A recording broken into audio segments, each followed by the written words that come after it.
to be the role, the possible role of a Center for Advanced Studies in internationalization, in the internationalization of the university?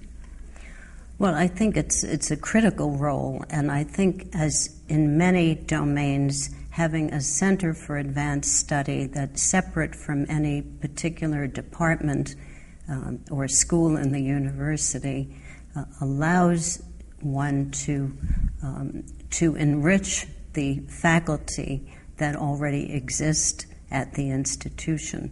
And whether it's by bringing people from different disciplines or from different countries or with different perspectives, I think that a center is a place where you can take chances. You can experiment in a way that a more rigid, well-established department or school often cannot.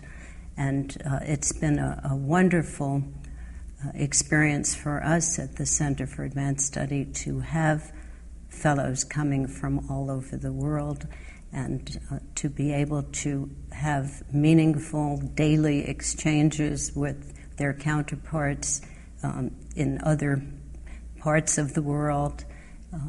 And also we've found that many of the experiences at the center lead to collaborations in the future. And that clearly is an enriching experience for everybody. The other thing that may not be as apparent, but has been the experience at Stanford, is that it turns out to be a very effective, if not efficient, way to recruit faculty to the university in a way that is, I think, much better than the usual method, in that rather than just asking somebody to come for a few days and to give a talk and to meet the faculty, if they're there for 9 months or a year, the potentially recruiting department and the potential faculty member, him or herself, have the opportunity to really look at each other and experience each other in a way that often leads to a much more satisfactory recruitment, or not. If it looks like it's not going to work, at least you know without people being relocated. And we have had over the years 70 faculty members recruited from the center that hadn't intended to leave their institutions. So it works. I think that this recruitment scheme is also very interesting because you can use the opportunity to interact with all these scholars, and they can also know the institution. Exactly. So it's and the community. And, And I mentioned in the last question the fact that Stanford is a top university in any case, but what you consider that the specific role of the Center for Advanced Studies improved apart from this kind of recruitment scheme? What was other possible roles of enhancing Stanford status?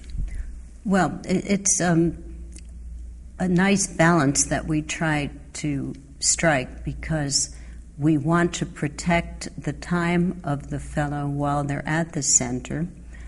So we don't want them to be giving lectures that take them away from their work. On the other hand, they often enjoy the opportunity to give a symposium or lecture in the university in exchange for getting to meet their colleagues and their counterparts at Stanford. So we try to help them to strike a good balance between interacting with the existing faculty at Stanford, but not being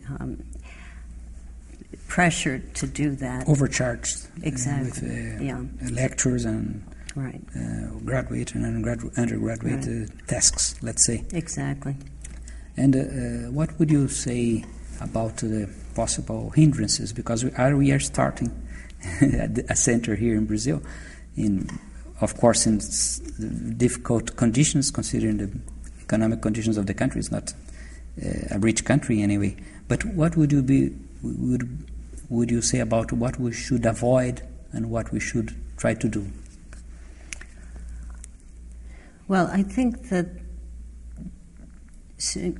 trying to get a good interdisciplinary mix and a good demographic mix of scholars and giving them the resources that they need in order to be successful is the minimum, and that I know you're already planning to do.